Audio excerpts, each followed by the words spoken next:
புது பத்திரம் வாங்குகிறோம் அப்படின்னாலே அதோட ஸ்டிக்கர்ஸ் எடுக்கிறது பெரிய பாடாக இருக்கும். அந்த ஸ்டிக்கரை சிம்பிள் அண்ட் ஈஸி ட்ரிக் வச்சு எடுத்துடலாம். வேறு ஒன்றுமே இல்லைங்க. ஸ்டவ்வை ஆன் பண்ணிவிட்டு லைட்டான ஹீட்டில் வச்சுருந்தோம் அப்படின்னாலே கொஞ்சம் கொஞ்சமாக ஸ்டிக்கர்ஸ் எந்திரிச்சு வர ஆரம்பிச்சிடும். அதுக்கப்புறமா நல்லா வாஷ் பண்ணிவிட்டு நம்ம யூஸ் பண்ண ஸ்டார்ட் பண்ணிடலாம். இந்த 2 பாத்திரமுமே நான் சேலம் சரவணா ஸ்டோர்ஸில் ஆன்லைனில் தான் வாங்கியிருந்தேன். குவாலிட்டி வைஸ் ரொம்பவே சூப்பர்பாக இருந்தது. இதை பற்றின டீட்டெயில்டு வீடியோ நான் லாங் வீடியோவில் போஸ்ட் பண்ணுறேன். மார்னிங் பிரேக்ஃபாஸ்ட்டுக்கு இட்லி சுண்டல் குழம்பு தான். இந்த மாதிரி குழம்புலாம் வச்சோம் அப்படின்னா மதியத்துக்கும் சேர்த்தே வச்சிடுறது தான்.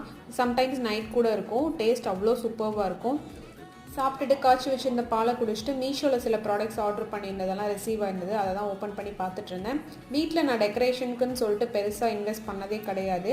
இந்த க்யூட்டான குட்டி கேர்ள் ப்ராடக்ட்ஸ் நான் மீஷோவில் பார்த்தோன்னே எனக்கு ரொம்பவே பிடிச்சிருந்தது. இதுக்குன்னு தனியாக ஃப்ளவர்ஸும் வாங்கியிருக்கேன். அதை லாங் வீடியோவாக எடுத்திருக்கேன். போன லாங் வீடியோவில் ஸ்டோரேஜ் கண்டெய்னர் சொல்லியிருந்தேன் இல்லையா, அதுலேயே ஸ்மால் சைஸ் தான் ஆர்டர் பண்ணியிருந்தேன். இந்த ப்ராடக்டோட லிங்க்ஸ் அப்கமிங் லாங் வீடியோஸில் போஸ்ட் பண்ணுறேன்.